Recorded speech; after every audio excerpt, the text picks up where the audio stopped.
So data will be analyzed quarterly through graphs and measures for reported satisfactory rates of nurses and from patient reports.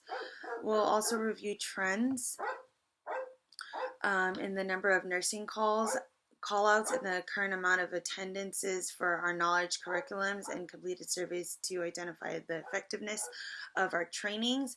We'll review readmission rate trends with staffing ratios. Nurse staffing will be measured by calculating the mean number of patients cared by the registered staffing nurses. We'll do nursing work environment. Will be measured by using the practice environment scale of nursing work index, which is an instrument recommended by the National Quality Forum to identify the 15 sensitive indicators of healthcare quality. And then we'll assess nursing self-assessment surveys of nurses' emotional exhaustion to identify burnout symptoms. We'll use the findings and we'll do a qualitative assessment of how nurses are identifying their exhaustion level. And then we'll use the nursing care and patient safety assessment by identifying the statuses of their employment, whether they're full-time, part-time, and per diem.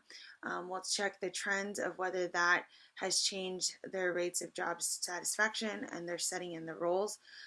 We'll interpret this data by reviewing the graphs and trends and using the burnout surveys to provide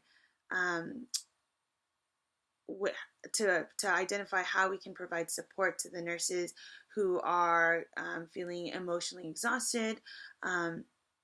If nurses are identified, the way that we'll identify if nurses are burnt out is if they score on the Malek scale of emotional stress, 27 or higher, which is a standardized score that was found in a different research study. And then the subscales of a work index will also interpret items related to nursing leadership capacity, whether we need improvements in their skills for dealing with conflicts or providing recognition and support.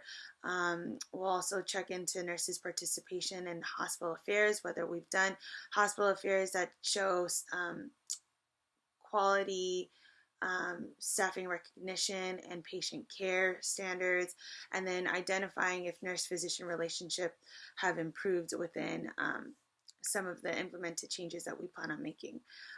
The results will be communicated to our leadership members, as I said earlier, and our nursing staff, as well as our physicians. Our physicians should also know how they're doing and how they're collaborating with multidisciplinary members.